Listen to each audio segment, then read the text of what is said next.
Alors bonjour tout le monde, je m'appelle Sébastien Michel. Pour ceux qui ne me connaissaient pas,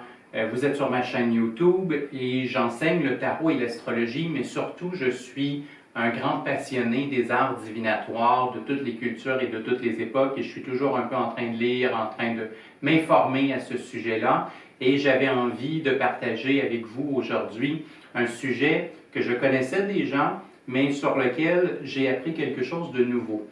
Si vous êtes comme moi, vous avez toujours vu dans les films, à la télévision, l'idée d'une boule de cristal et la boule de cristal, elle est complètement transparente. En fait, c'est une boule de verre. Le vrai terme qu'on devrait dire, c'est que c'est une boule de verre. Et c'est toujours ça qu'on voit au cinéma. Et ce n'est pas ce à quoi ressemblaient les véritables boules de cristal qui ont été utilisées par exemple par Nostradamus, par les grands voyants du Moyen Âge, de la Renaissance, tout simplement parce que le cristal n'est pas transparent. Le verre est transparent, mais pas le cristal.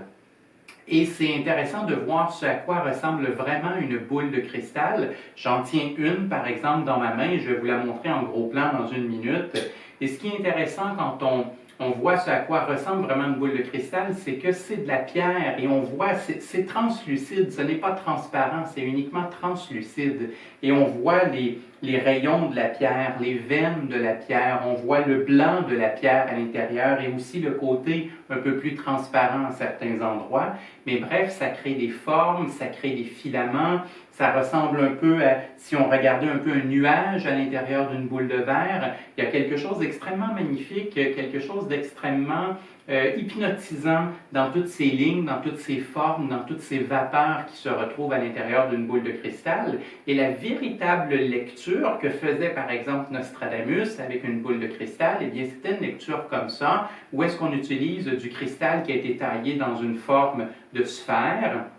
et que l'on place à proximité d'une chandelle pour faire en sorte que l'éclairage fasse un peu vibrer, briller les différentes strates qui se retrouvent à l'intérieur de la boule. Et c'est ainsi que le voyant, le médium, en quelque part, entre dans une forme de transe, entre dans une forme d'auto-hypnose, en regardant les mouvements qui se font dans la sphère, en regardant un peu les nuages à l'intérieur de la sphère et les lumières à l'intérieur de la sphère qui vont virevolter, qui vont s'animer, eh bien la personne entre dans une forme de transe et soudainement ça lui fait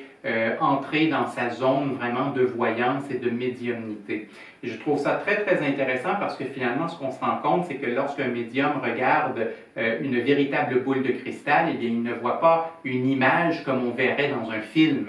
En fait, ce qu'il voit, c'est plutôt des formes et des couleurs et des lumières et des vapeurs et ça lui permet d'ouvrir son intuition et ça lui permet d'ouvrir un certain canal et après que ce canal-là est ouvert, maintenant il est en mesure de dire ce qu'il voit, mais en fait on devrait peut-être plutôt dire ce qu'il ressent parce que ce qu'il voit, c'est la lumière à l'intérieur de la boule de cristal. Alors on va faire une expérience ensemble. Je suis certain que vous êtes curieux de voir un peu à quoi ça ressemble. Je vais approcher la caméra en gros plan, je vais mettre une bougie